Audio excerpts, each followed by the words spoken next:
Brightens your day up, doesn't it? I wore them for it. I these out. I like those. Oh. I got some Michael Jackson Whoa. Thriller I socks. might freaking look at me. The guy says I'm wearing black socks. Yes.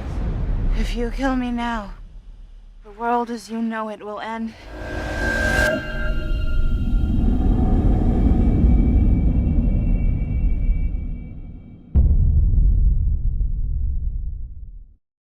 Hello. So, in the shadow of the moon, can you pinpoint a moment in this amazing screenplay where you were like, yes, I'm all in?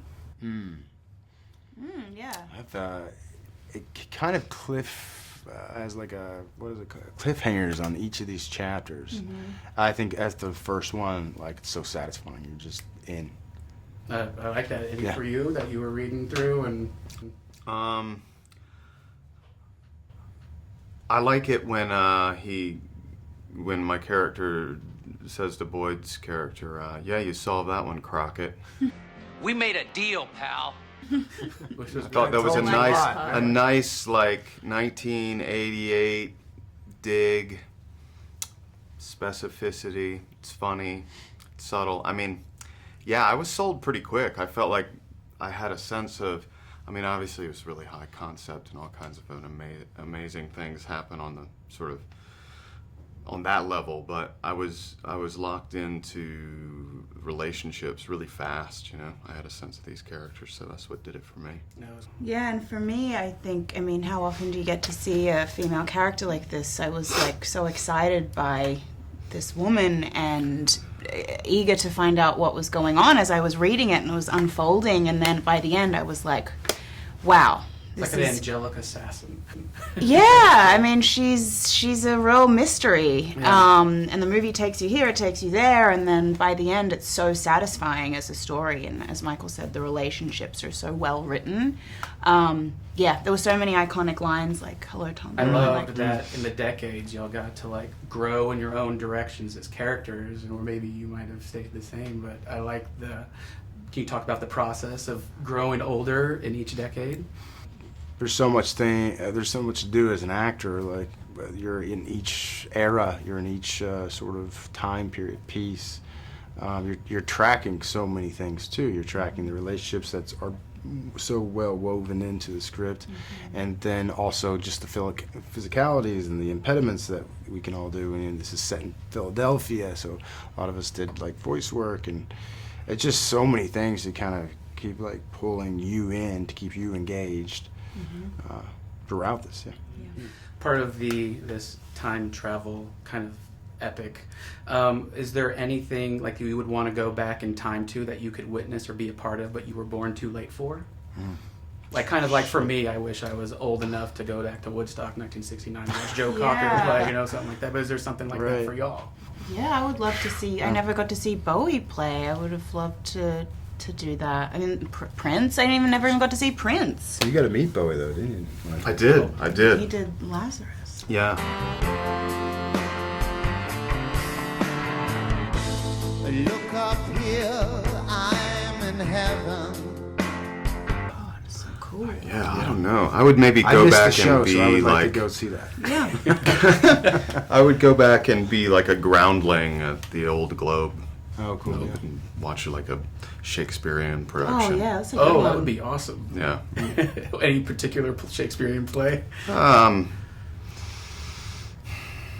Opening night of the. Maybe the Scottish play, All right. just to see how they. I mean, gosh.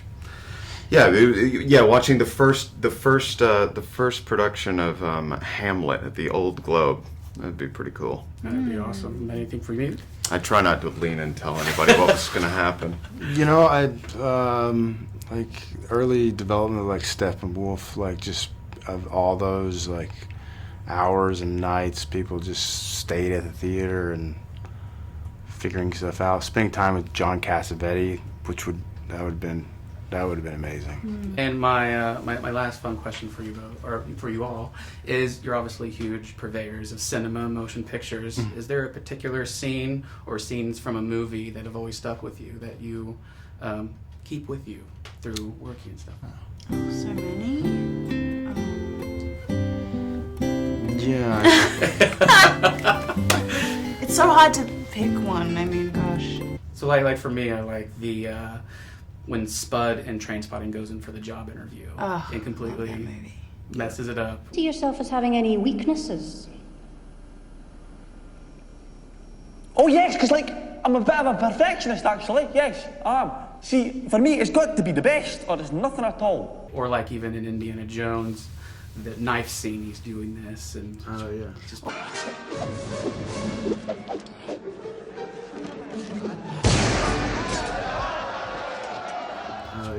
Or in Trainspotting where he's like, I hate being Scottish. I love that scene. Love that scene? I love that scene. It's shite being Scottish! With the lowest of the low! The scum of the fucking earth! Yeah, I mean, there's favorite films for sure. I love those Cassavetes films. They kind of just would rehearse them and find out what worked, and that's how they kind of wrote their movies. Just giving them like situations to play for the actors. Well, we were talking about Gene Wilder in Charlie and Chocolate Factory when he comes out at the beginning of the movie.